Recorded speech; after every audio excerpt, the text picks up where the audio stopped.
The sky was supposed to be her playground. With the wind at her back and the earth far below, she soared, weightless and free. But nature is unpredictable. Beautiful one moment, merciless the next. High above the ground, a sudden storm formed, dark clouds swirling like a living beast. The wind, once her ally, turned against her, dragging her higher, faster, deeper into the heart of the tempest. What started as an exhilarating flight became a battle for survival against forces far beyond human control. This is the terrifying story of a woman caught in nature's fury, lifted into the eye of the storm, powerless against the raw and relentless power of the skies. Welcome to Risky Reality, where risks become reality. Before we look closer at this extraordinary story, make sure to like and to subscribe to the channel.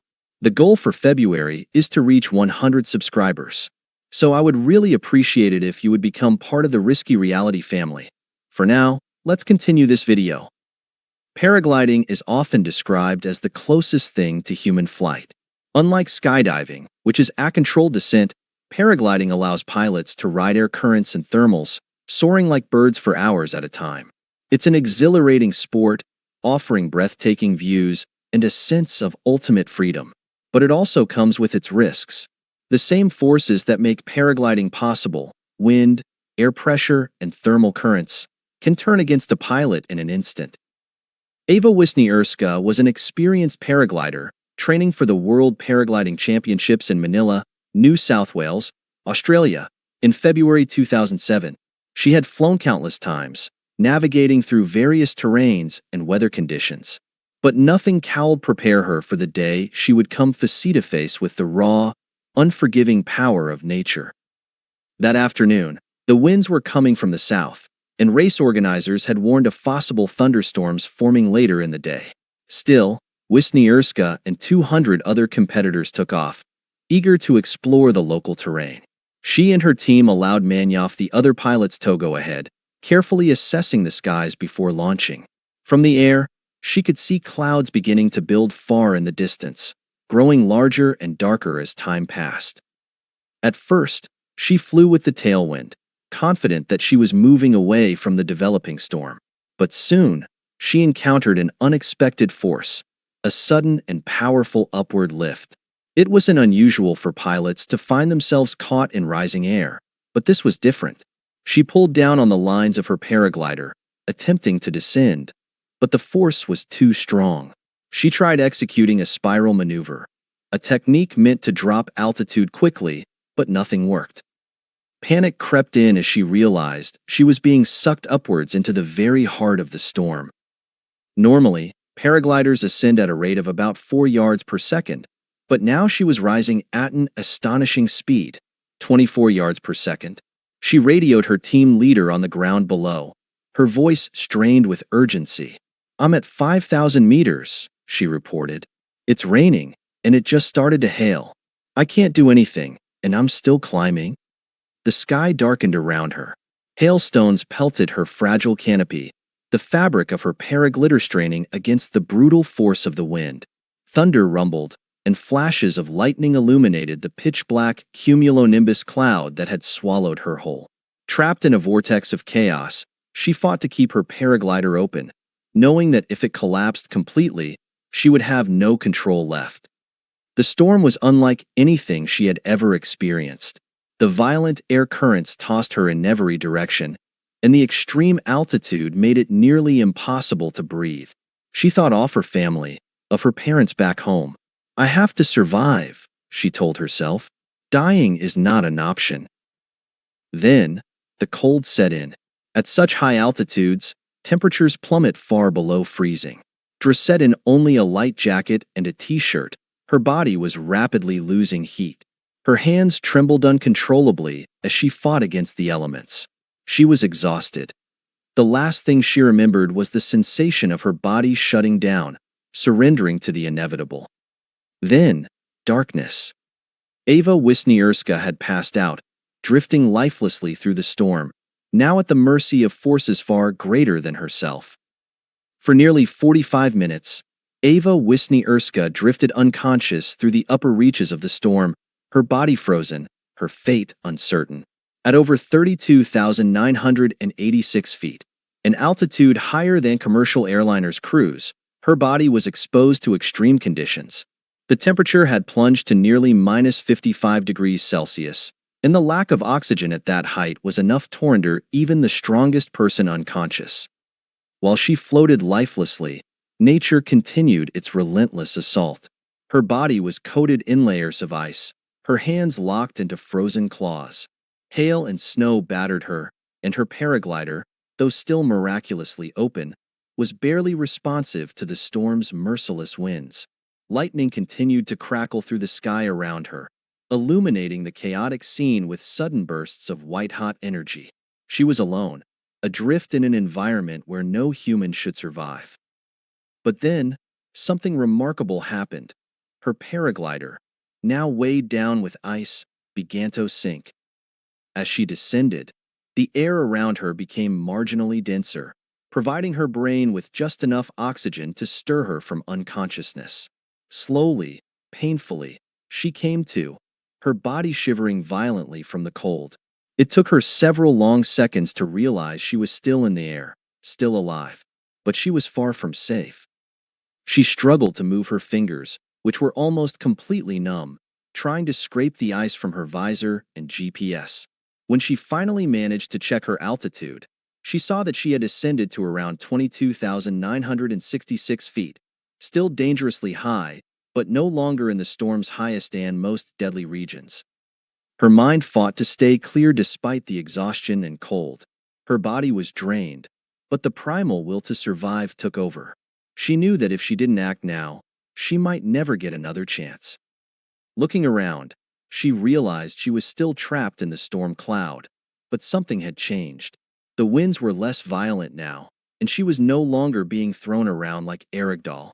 She needed to descend as quickly as possible before her body completely gave in to the cold. Carefully, she attempted another spiral maneuver, pulling on the lines of her paraglider in an effort to force her descent. This time, it worked. Bit by bit, she spiraled downward, piercing through the thick layers of cloud. For what felt like an eternity, she remained trapped in an endless abyss of white and gray, the world below hidden from view. She had no idea where she was, no idea where she would land, only that she had to keep going. Then, after what seemed like hours, the clouds began to thin. Through the mist, she caught glimpses of the earth below. Rolling fields, scattered trees, patches of farmland. The sight offland was overwhelming. It was hope. It was salvation. Descending further, she began scanning for a safe place to land.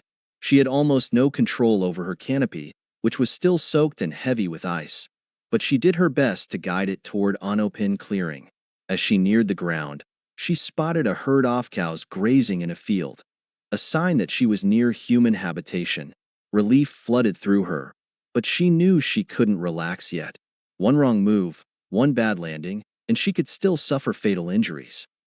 With the last reserves of her strength, she adjusted her position, bracing for impact. She touched down on the soft earth, collapsing immediately upon landing. She was alive. She had survived. But her ordeal wasn't over yet. Her body was almost entirely frozen. Her fingers refused to move, her ears burned with the sting-off frostbite, and her harness was so heavy with ice and hail that she could barely unclip herself. She tried to stand but found herself too weak, so instead, she curled into a ball, attempting to generate what little body heat she could. The world around her was silent except for the distant sound of wind and the occasional lowing of the cows nearby. She was too exhausted to even think about what had just happened, only that she had to keep moving, had to find help. Then, a sound broke through the stillness. Her phone? She had no idea how, but miraculously, it was still functioning. With frozen, trembling fingers, she fumbled for it and managed to answer. It was one of her team members, frantically asking where she was. The connection was weak, but she managed to say a few words before the call dropped. Thinking quickly, she used what little energy she had left to type out a message, sending her GPS coordinates to her team. Then, she waited. 40 minutes later, She heard the distant sound of an approaching vehicle. Her team had found her. She was rushed to the hospital, where doctors treated her for frostbite and extreme hypothermia. Despite the unimaginable ordeal, she had survived with no lasting injuries. But not everyone had been so lucky. Another pilot, a veteran from a different team, had been caught in the same storm and had not survived. The experience changed her forever. She continued to fly, but no longer for competition. Instead, she dedicated herself to teaching, sharing her knowledge, and respecting the power of nature in a way she never had before. Medals and trophies no longer held the same meaning. What mattered was life, the simple gift of being able to walk the earth, feel the warmth of the sun, and breathe freely. And every time she flew on a commercial plane, gazing out of the window at the clouds below, she would whisper to herself, "We're high, but not as high as I was." She had danced with the storm, touched the edge of death, and lived to tell the tale. Ewa Wiśnierska's miraculous survival is a testament to both human resilience and the sheer unpredictability of nature. Her experience serves as a stark reminder that even the most skilled athletes can find themselves at the mercy of the elements. Surviving extreme weather conditions, especially in high-altitude environments, often comes down to a few critical factors: preparation, awareness, and the ability to stay calm under pressure. Ava's training allowed her to recognize the danger early, but the storm's power was overwhelming. Still, she did what every survival expert recommends. She conserved her energy, avoided panic, and, in the most extreme moment, surrendered to the forces she could not control. Ironically, losing consciousness likely saved her life by preventing hyperventilation and reducing oxygen consumption at such a high altitude. For those who venture into extreme sports or the wilderness, her story on the importance of understanding weather patterns, storms can form rapidly, and checking forecasts is crucial.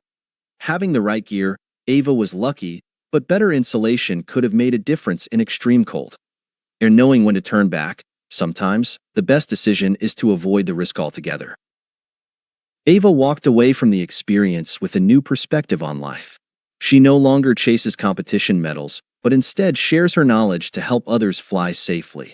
Her story is not just one of survival, but of learning to respect nature's power and the delicate balance between risk and adventure.